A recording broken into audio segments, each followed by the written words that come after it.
我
们在几天前利用各种网络资料以及极其主观的角度分析了乐高最新的创意高手产品10274 ECTO-1，也就是明年上映的最新一部超能敢死队中的主角车辆1959年的凯迪拉克 Miller Meteor。今天我们就用刚刚拼好的实物，再一次客观地分析一下这款产品。大家好，欢迎来到专家号。首先说结论，我仿佛看到了乐高20年前消失的经典产品线模型小组的再次回归。没错，我曾不断地赞扬乐高10265那台60年代的福特野马，它让我不禁联想起模型小组的各种车辆产品。而对于这款出自于同一个设计师 Mike Saki 之手的10274，在整个拼装过程中，20到30年前的模型小组产品就像过电影一样闪过。今年升级了的创意高手，无论是包装还是说明书，都发生了很大的变化。包装盒底部加入了一些零件拼成的模型图案，说明书则变成了黑底儿。我个人对这个底色持保留意见。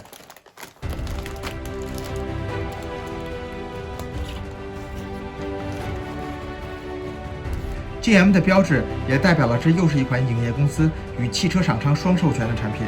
所以我们能看到一些凯迪拉克的标志。零件的分袋也越来越细，这样每一步的拼装都变得更加有效率。由于零件种类众多，尤其是小零件的数量，所以拼装完成之后会剩余大量的零件。但贴纸是需要批评的，我个人并不太喜欢乐高近期又开始重新使用的透明贴纸。10274的贴纸非常多，且都为小面积贴纸。不过大多数贴纸都是为了还原电影原型车的脏污和锈迹，其实不贴也没有什么事儿，车反而会显得非常干净。底盘的搭建仍然是标准创意高手中大型车模的风格。如果你拼过10265，对这个底盘一定不会陌生。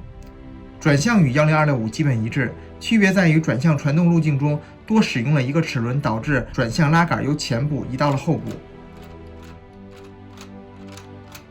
来自1977年的机械组最大号的40齿齿轮，在最近20年的机械组中几乎只出现在摩托车上，而近些年创意高手反而会用到的更多，像麦克近2年设计的10265、10269。方向盘则为全新的零件，中间有2×2的凸起扣。除了联动了方向盘，40齿齿轮还通过直接向后的另一路传动路径，连接了车顶顶灯样式的转向旋钮。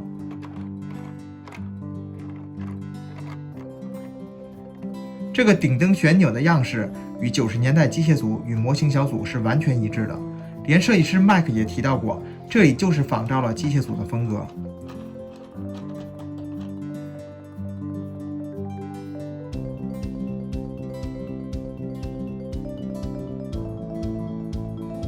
方向盘利用孔梁巧妙地实现了一个倾角。由于顶灯转向旋钮的设定，我们也无需再通过手深入到驾驶室蹩脚的操作转向了。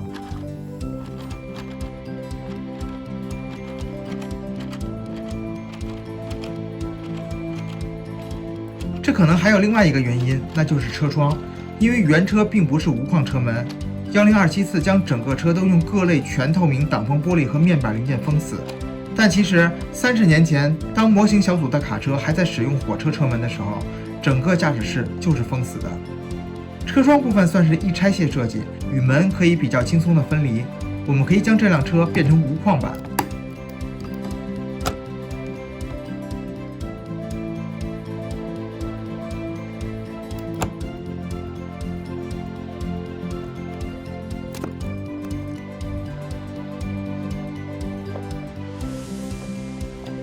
侧面的车窗使用的都是透明的小颗粒面板零件，最有诚意的则来自前挡风和尾部的弧形玻璃。这个挡风玻璃也许是目前乐高最大的6×14的挡风玻璃零件，为全新开模，所以10274的总宽度也达到了16格，为创意高手最大的，与模型小组571放在一起也不落下风。尾部弧形窗其实是8×4×2弧形挡风玻璃零件的全新全透明版本，并竖向使用。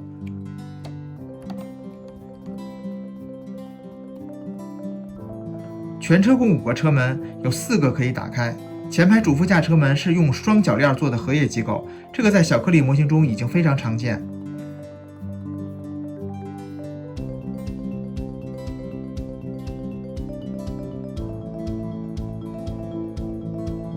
车门的搭建则将小颗粒的 SNOT 技巧体现得淋漓尽致。各种光面、斜面、弧面零件的组合，零件3维尺寸的合理使用，让整个车身线条完美呈现，且看不到凸起扣。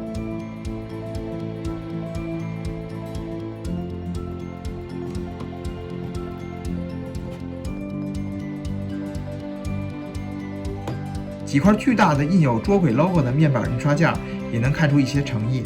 右后门由于需要对开打平到180度，所以只是普通的铰链结构。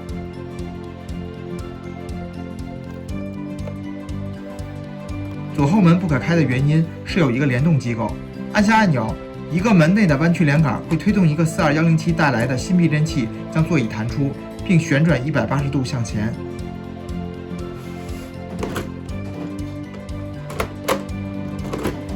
这里仔细看这个避震器的用法，其实和8480航天飞机的起落架是类似的，巧妙地利用避震器的弹性、偏心结构以及座椅底部连接点，使座椅可以在整套机构的结构中心点两端形成不同的旋转状态。而只是收回座椅触发机构的那个箭头印刷件，则又让我想起了90年代模型小组常用的这类箭头零件。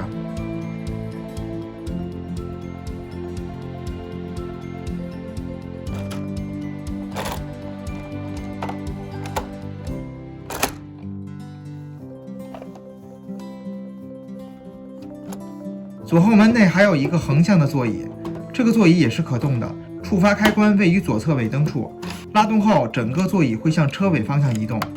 同时，后备箱底部的一个舱门开启，一辆与8480B 模式潜水艇很像的4轮小车从底部滑出，收回触发开关，舱门也会关闭。这个机构其实是座椅连同触发器的整体机构，在垂直移动时，利用零件搬动垂直的十字轴，再拉动轴承连接键让底板开合。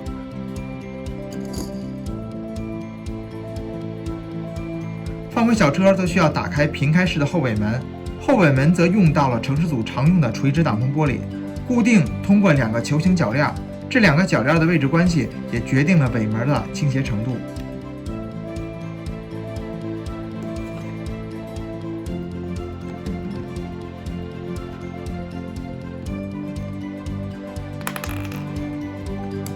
整个车内的细节也是极其丰富，捉鬼车的各种科学仪器都被还原。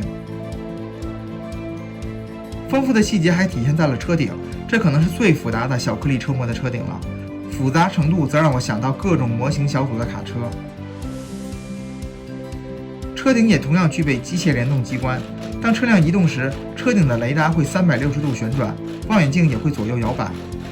机械组的车轮一般会联动发动机，少数产品如8274、9393、42102会将驱动轴联动一些功能。这次的10274也将后轴与车顶的2个可动的部件做了联动，这从搭建的时候后轴上的齿轮就能看出。可惜的是，虽然左右后轮都有出现锥状齿，但实际上与车顶联动的只有右后轮，这一点设计师麦克也说非常遗憾。不过基于原始模型的设计，我们其实可以稍加改动，让左后轮也可以联动一些功能。而车轮则是常见风格，但轮毂盖这个印刷件是全新的。6号轮将传动路径向上传递所用到的结构，其实正是20年前模型小组非常经典的转向系统所用的搭建方式。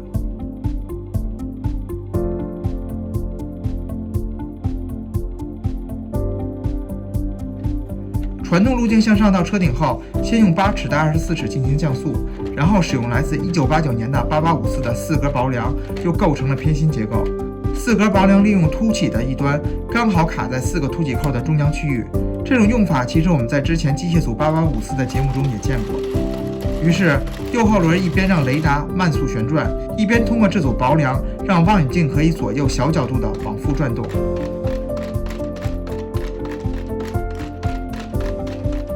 另外可以注意到，连接车顶的梯子居然用到了窗格零件。我们可以注意到颈灯上那个带有竖直线条的斜坡零件，这其实也是经典模型小组印刷件的再次回归。我们在一个创意高手的车模上看到了4个存在机械联动的功能，这是10265福特野马的转向与可变悬架，10269哈雷肥仔的后轮联动动态发动机，这2套产品以来最具机械组风格的小颗粒模型。而小颗粒特有的逼真还原也没让我们失望，这里就尽显创意高手设计师的过人之处了。车头的车灯见到了筒形零件，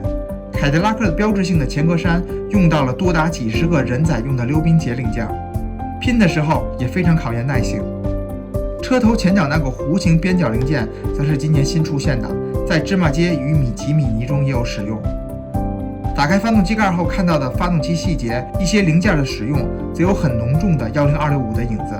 最意外的则是模拟的轮拱盖，这是一个全新的零件，它的使用不再让2个前轮突兀地显示在机舱内。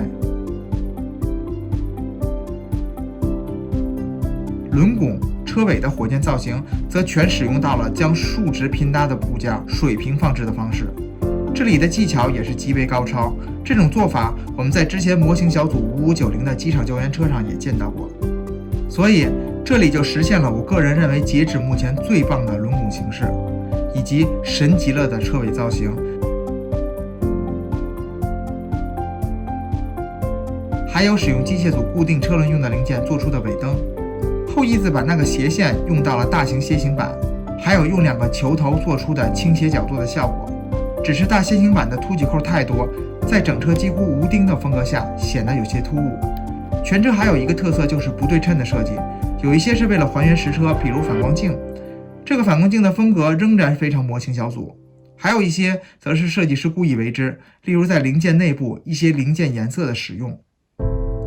从开头看到这里，我反复提到经典的机械组与模型小组的产品，10274给我的感觉就是在向诸多乐高经典产品致敬。各种经典的零件使用以及拼搭风格，让我不禁感叹，我喜爱的那个模型小组又回来了，还伴随着更加平滑圆润的外形。既传统又颠覆传统，这就是我眼中的10274，也正是我心中完美的精致车模。像10274这样一款产品能够打动你吗？欢迎评论或私信告诉我们。如果你觉得我们的内容还不错，欢迎点赞、关注、评论、转发。这里是专家号，我们下一期再见，拜拜。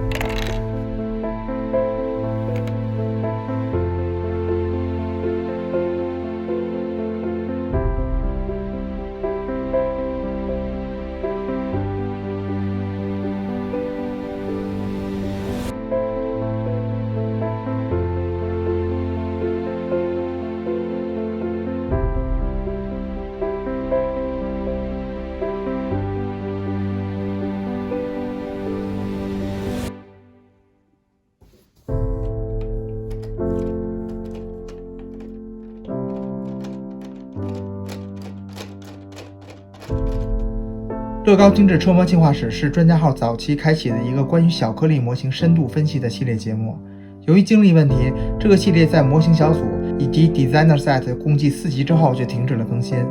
我们在分析完10274这款产品之后，决定将它定义为乐高精致车模进化史的终结篇。而中间的很多 Creator 3合1以及创意高手的车模产品仍然会继续评测，并且不再按照时间顺序。可能下一个就是10248那台法拉利 F40吧。